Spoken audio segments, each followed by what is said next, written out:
আসসালামু আলাইকুম বন্ধুরা, কেমন আছেন সবাই? আশা করি অবশ্যই ভালো আছেন। ফারায়েজের বিশেষ 4টি নিয়ম আজকে আমরা বাকি দুটি নিয়ম দেখব। প্রথম পর্বে আমরা আউল বা বৃদ্ধির নীতি, দ্বিতীয় পর্বে রদ নীতি, আজকের যে পর্ব সেটাতে ওমরি নীতি বা ওমরিয়াতান এবং হেমারিয়াতান এই দুটি নীতি সম্পর্কে আলোচনা করব। যদি আপনি চ্যানেলটিতে নতুন হয়ে থাকেন অবশ্যই সাবস্ক্রাইব করে নেবেন, আর অলরেডি যদি সাবস্ক্রাইবার হয়ে থাকেন তাহলে পাশে যে বেল বাটনটি আছে এটি ক্লিক করে দিন, তাহলে যখনই কোনো নতুন ভিডিও আমি আপলোড করব সাথে সাথে আপনি এর নোটিফিকেশন পেয়ে যাবেন। তো বন্ধুরা চলুন দেখি ফারায়েজের বিশেষ 4টি নিয়মের বাকি দুটো। তো এটি হচ্ছে ওমরি নীতি বা ওমরিয়াতান। তো প্রথমে আমরা একটি উদাহরণের সাহায্যে বোঝার চেষ্টা করব, তাহলে আমাদের জিনিসটি সবচেয়ে বেশি বুঝে আসবে। তো যদি কোনো ব্যক্তি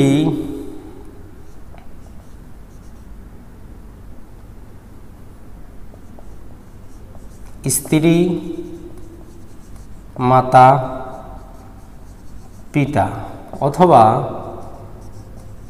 স্বামী, মাতা, পিতা, যদি কোনো ব্যক্তি স্ত্রী, মাতা, পিতা রেখে মারা যান, তার অন্য কোনো আত্মীয় না থাকে, অথবা কোনো মহিলা স্বামী, তার মাতা, তার পিতা রেখে মারা যান, তার অন্য কোনো ওয়ারিশ না থাকে, তাহলে তাদের মধ্যে সম্পত্তি বন্টনের ক্ষেত্রে বিশেষ একটি নিয়ম ফলো করা হয়, যেটাকে বলা হয় ওমরি নীতি বা ওমরিয়াতান। তো আমরা দেখি আসলে সেই নীতিটি কী। তো প্রথমে আমরা স্বাভাবিকভাবে সম্পদ বন্টন করি, তারপর আমরা এর বিশেষ নিয়মটি করব। তো এটি হচ্ছে 1 নাম্বার, এটি হচ্ছে 2 নাম্বার। তো প্রথমে আমরা 2 নাম্বারটা করি। দেখুন, যেহেতু মৃত ব্যক্তির কোনো ছেলে মেয়ে কিছুই নেই, তো স্বামী মোট সম্পত্তির অর্ধেক পাচ্ছে, তাতে কোনো কারো দ্বিমত নাই। তার পরবর্তীতে হচ্ছে প্লাস, এখানে যেহেতু তার কোনো সন্তান সন্ততি কিছুই নেই, তাহলে মাতা পাচ্ছেন 1/3। আর এখানে যেহেতু মৃত ব্যক্তির সন্তান সন্ততি কিছুই নেই, তো সেখানে পিতা হচ্ছেন আসাবা। তা আমরা যদি এই সম্পত্তিটা বন্টন করি তাহলে আমাদেরকে কত ভাগে বিভক্ত করতে হবে? আমরা এর যদি লসাগু নির্ণয় করি 6 ভাগ, তো এখানে পাচ্ছেন 3, এখানে পাচ্ছি 2, তাহলে হচ্ছে 5/6। তো এখানে আমরা দেখতেছি যে জিনিসটি সেটি হচ্ছেন 3 ভাগ পাচ্ছেন স্বামী, 2 ভাগ পাচ্ছেন মাতা এবং 1 ভাগ পাচ্ছেন পিতা। কারণ হচ্ছে পিতা হচ্ছে অবশিষ্টভোগী। আমরা জানি জাবিল ফুরুজের সমস্ত অংশ দেওয়ার পর যদি কিছু অবশিষ্ট থাকে, তাহলে জাবিল ফুরুজকে দেওয়ার পর যদি অবশিষ্ট থাকে তাহলে আসাবা শ্রেণী যদি কেউ থাকে পাবেন। তো এখানে আমরা দেখলাম স্বামী পাচ্ছেন 3 ভাগ মোট সম্পত্তির, মাতা পাচ্ছেন 2 ভাগ এবং পিতা পাচ্ছেন 1 ভাগ। তো এখানেই হচ্ছে এই নীতির প্রয়োগ। কারণ ফারায়েজের বেসিক বা সাধারণ কিছু নিয়ম আছে, সেখানে আমরা দেখতে পাই পুরুষ হয় যে মহিলা তার সমান পাবে অথবা তার দ্বিগুণ পাবে, এটি আমরা দেখতে পাই।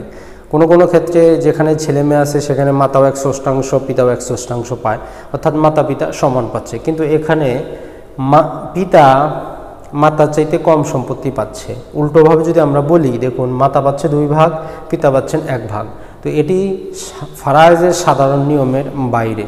তো এর জন্য যে নিয়মটি করা হয় সেটি হচ্ছে প্রথমে স্বামীর অংশ আলাদা করে নেব, স্বামীর অংশ আলাদা, স্বামীর অংশ আলাদা করে নেব। আমরা জানি স্বামী কতটুকু পাচ্ছে?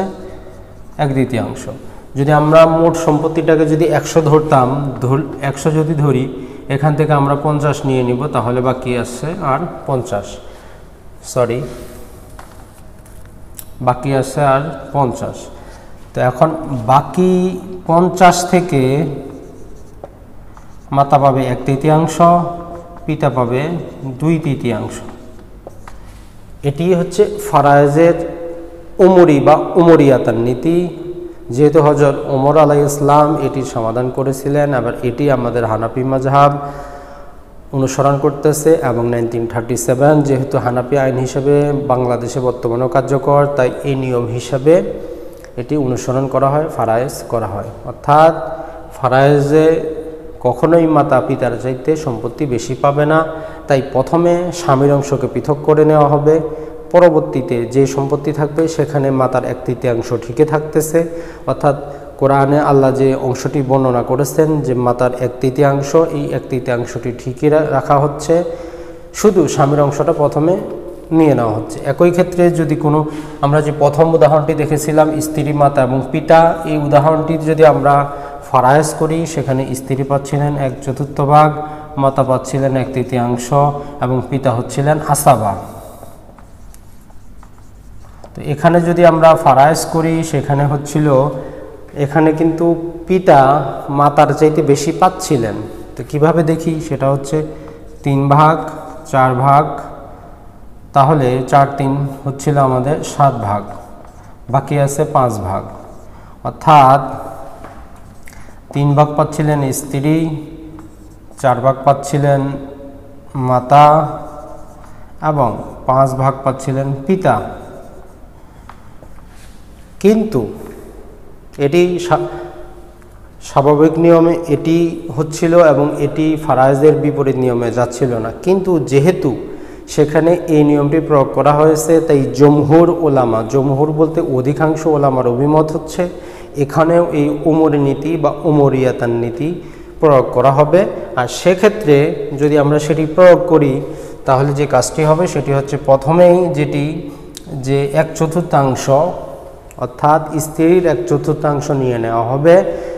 নেওয়ার পর বাকি যেটুকু থাকবে সেখানে 1/3 দিয়ে দেওয়া হবে, অর্থাৎ সম্পত্তিটাকে বাকিটাকে 3 ভাগ করা হবে, 1 ভাগ দিয়ে দেওয়া হবে স্ত্রী মাতাকে এবং বাকি 2 ভাগ দিয়ে দেওয়া হবে পুরুষকে, অর্থাৎ পিতাকে। তো এভাবে 2:1 আমরা যেভাবে জানি যে ভাই বোনের দ্বিগুণ, ছেলে মেয়ের দ্বিগুণ, মৃত স্বামী স্ত্রীর দ্বিগুণ, এই হিসাবে যে হিসাবটি সেটি ঠিক থাকে। তো আশা করি বন্ধুরা আপনারা বুঝতে পেরেছেন। আর আমরা যে বিতর্কিত যে আউল নীতি, এই আউল নীতিটি শুধুমাত্র হানাফি মাযহাবে ফলো করা হয়। যদি আউল নীতির পরিবর্তে সেখানেও যদি স্ত্রীর অংশটি প্রথমে আলাদা করে নেওয়া হয়, তাহলে কিন্তু এই যে বৃদ্ধির নীতি বৃদ্ধি করা দরকার পড়ে না। কিন্তু আলেমগণের অভিমত, হানাফি যে বিশেষজ্ঞ আছেন ওনাদের যে সমস্ত অভিমত, সেখানে আউল নীতি আলাদা, আর এই যে উমরি নীতি বা প্রথমেই স্বামী বা স্ত্রীর অংশ যদি আপনারা আলাদা করে নেন, তাহলে কিন্তু আমাদের আউল নীতির প্রয়োগ করার প্রয়োজন পড়ে না। তো বন্ধুরা, সর্বশেষ আমরা যেটি দেখব সেটি হচ্ছে হিমারিয়াতান নীতি। আসলে নামটি খুবই চমৎকার একটি নাম, হিমারিয়াতান। তো এখানে প্রথমে আমরা হেমার মানে হচ্ছে গাধা, এটি আমরা বুঝবো, তাহলে নামটি মনে রাখা আমাদের সহজ হবে। আরবিতে গাধাকে বলা হয় হেমার, আর এই জন্য এই নিয়মটির নাম হচ্ছে হেমারিয়াতান। আর এই নিয়মটির বা এই মাসালাটির প্রবর্তক হজরত ওমর আলাইহিস সালাম, উনি বলেছিলেন যে ধরে নাও ওই ব্যক্তির পিতা হচ্ছে গাধা। তো কোন ব্যক্তির পিতা হচ্ছে গাধা সেটি আমরা দেখি। আর সেই উক্তি থেকেই এই উক্তিটির নাম হয়েছে হিমারিয়াতান নীতি। যদি কোনো ব্যক্তি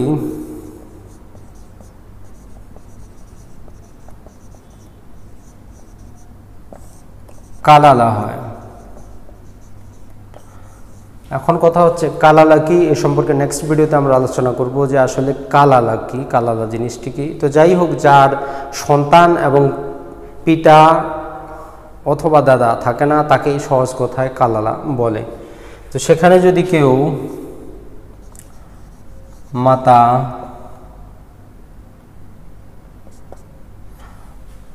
যদি কোনো ব্যক্তি মৃত্যুর সময়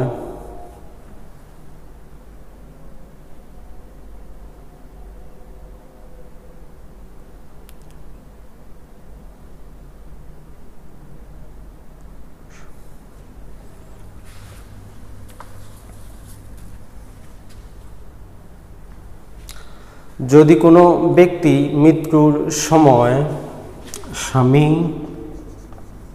মা,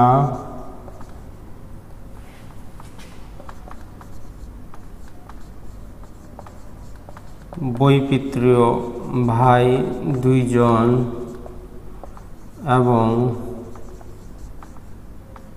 আপন ভাই। যদি কোনো ব্যক্তি স্বামী, মা, বৈপিত্রীয় দুইজন ভাই এবং আপন ভাই একজন রেখে মারা যায়, তাহলে তার সম্পত্তির বন্টনটা আমরা প্রথমে দেখি যে কী হিসাবে বন্টন হবে।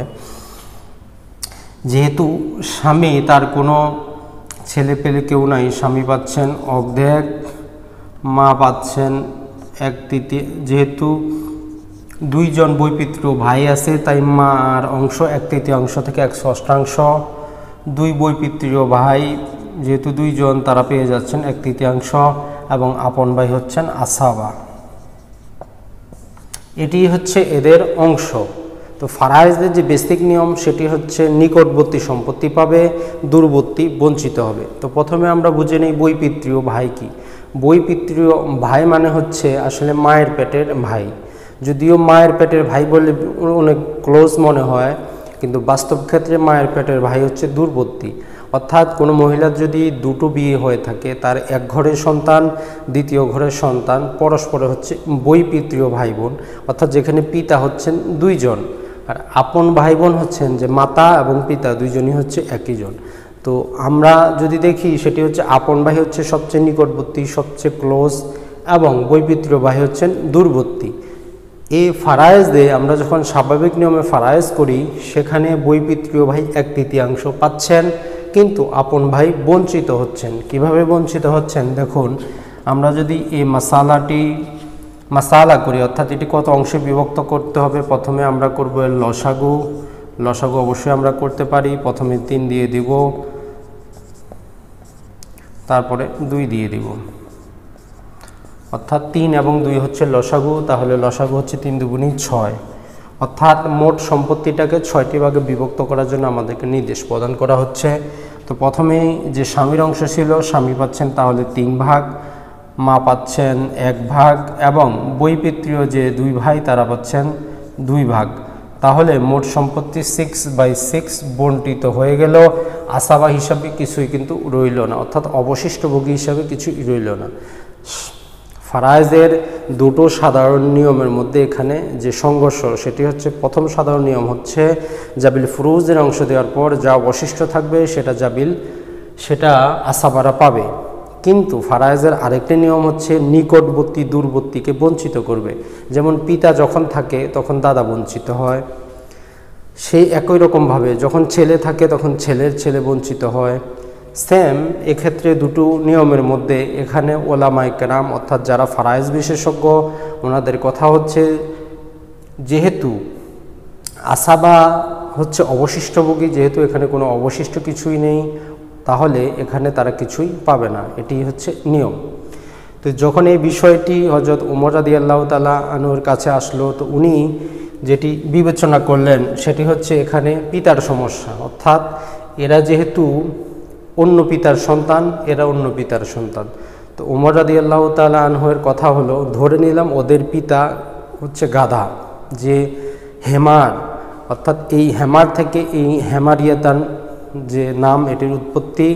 তো সেখানে যেটি করা হচ্ছে, যদি আমরা এদের বৈপিত্রীয় শব্দটি আর আপন শব্দটি যদি কেটে দেই দুটো শব্দ, তাহলে পাচ্ছি ভাই। আমরা জানি যদি ভাই থাকে তারা সমান ভাগে পাবে। তো সেজন্য এই যে 1/3 যেটি পাচ্ছিল 2 ভাই মিলে, 1/3 যেটি যে অর্ধেক যেটি পাচ্ছিল 2 ভাই মিলে অর্ধেক সম্পত্তি পাচ্ছিল, অর্ধেক সম্পত্তি সেটা তারা সমান ভাগে ভাগ করে নেবে। সমান, যেহেতু এখানে 2 জন এখানে 1 জন, 3 ভাগে ভাগ করে নেবে। তো এটি হচ্ছে হেমারিয়াতান নীতি, অর্থাৎ নিকটবর্তী দূরবর্তীকে অবশ্যই বঞ্চিত করবে। যদি দূরবর্তীর কারণে নিকটবর্তী বঞ্চিত হয় তাহলে তারা সমান ভাগে নেবে। তো এ নিয়েও অধিকাংশ ওলামায়ে কেরামের মতভেদ রয়েছে, তবে হানাফি মাযহাবেও এটি ফলো করা হয়। এটিও বাংলাদেশে বর্তমানে কার্যকর। আসসালামু আলাইকুম, ভালো থাকবেন, সুস্থ থাকবেন। আগামী পর্বে আমরা দেখব কালালার সম্পত্তি বন্টন।